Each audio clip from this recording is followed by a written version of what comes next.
Hello, Sunshine. I'm really glad that you're here and for taking this time for yourself. I'm Kylie Kwon, a self development life coach. I'm also a divorced single woman in her 50s, mom of two, an empty nester, and someone who's still figuring things out just like you. This is a Journal with Me series, a daily practice of slowing down, getting honest and truthful with yourself, and reconnecting with what you think, want, need, and desire. Journaling is a sacred space, not to fix your life, but to pause, to hear, and truly listen to yourself. This practice is all about getting to know yourself more deeply and building that courage you need to align with what matters most to you, who you want to be, and the life that you actually want to be living. It's about choosing honesty about where you are and your circumstances over the old programming, the past experiences you've gone through, and the external pressures life can bring. And also to remember that real change happens one reflection, one pause, one page, and one small decision at a time. Choosing yourself isn't selfish, and this is your invitation to give yourself permission to choose you. Everything that we desire begins with us. It begins with me, myself, and I. I'll be journaling for 15 minutes, and you're welcome to journal with me the entire time, shorten the practice, or pause the episode and keep on writing, whatever supports you today. So grab your journal and something to write with. Today's prompt is, what would choosing myself look like in my life right now? What would choosing myself look like in my life right now? Choosing yourself isn't about ignoring others. It's about including yourself in the conversation of your own life.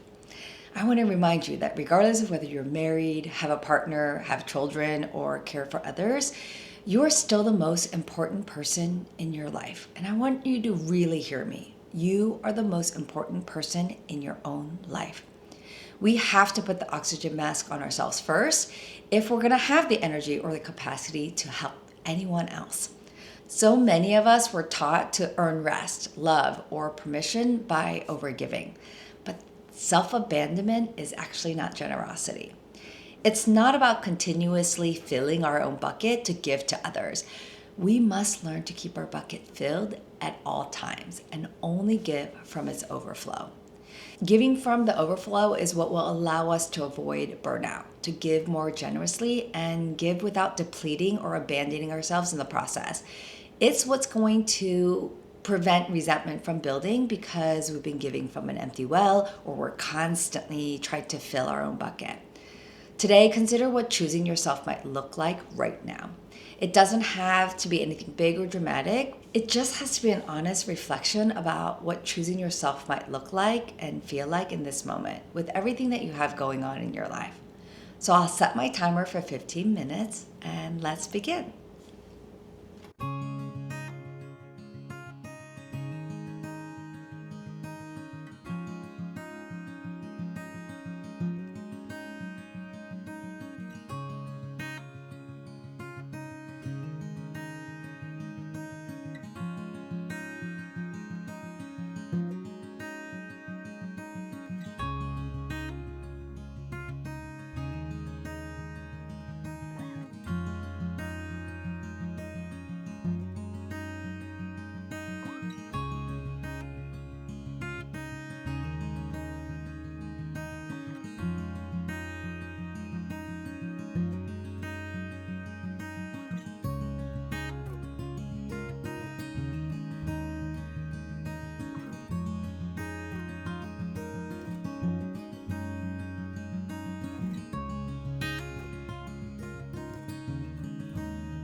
I'm really glad that you joined me today and took this time for yourself.